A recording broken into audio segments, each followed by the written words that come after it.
Good morning बच्चों, कैसे हैं आप लोग। तो आज हम लोग सीखेंगे संबंध बोधक अवयव, इसके परिभाषा और इसके कितने भेद हैं एग्जाम्पल के साथ।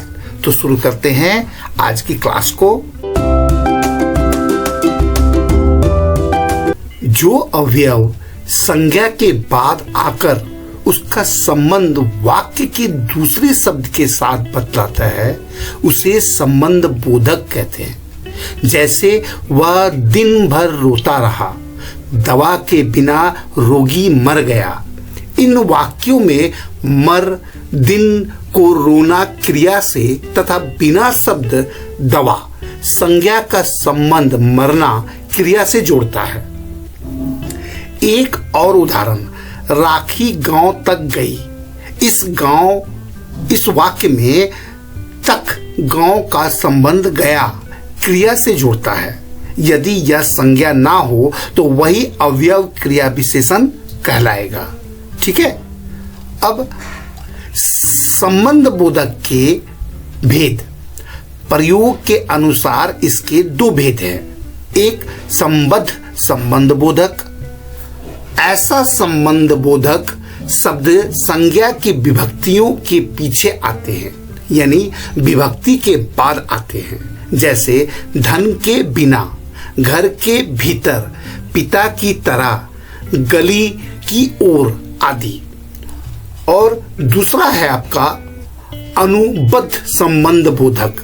ऐसे संबंध बोधक अवयव संज्ञा के विकृत रूप के बाद आते हैं। जैसे किनारे तक, सखियों सहित, कटोरा भर, पुत्रों समेत, धन रहित आदि। अर्थ के अनुसार संबंध बोधक के भेद। ठीक है। तो अब इसमें देखते जाते हैं इसका कितने भेद हैं। कालवाचक, इसका एग्जाम्पल है आगे, पीछे, बाद, पहले, पूर्व। स्थानवाचक, आगे, पीछे, नीचे, तले, सामने। दिशावाचक, ओर, तरफ, पार, आर पार, प्रति। उसके बाद है साधनवाचक, द्वारा, जरिए, हाथ, मार्फत, जवानी। उसके बाद हेतुवाचक, लिए, वास्ते, मारे, निमित्त, खातिर। फिर है विषयवाचक, बाबत, वनिस्पत, विषय, नाम, जान, भरोसे। उसके बाद है व्यतिरेक वाचक, सिवा, अलावा, बिना, अतिरिक्त। उसके बाद है विनिमय वाचक, पलटे, बदले, जगह, एवज। उसके बाद है सदृश्यवाचक, समान, तरह, भांति, तुल्य, योग्य। उसके बाद है विरोधवाचक, विरुद्ध, खिलाफ, उल्टे, विपरीत। उसके बाद है सहचरवाचक, संग, साथ, समेत, सहित, पूर्वक, अधीन। उसके बाद है संग्रहवाचक, तक, लौ, पर्यंत, भर, मात्र।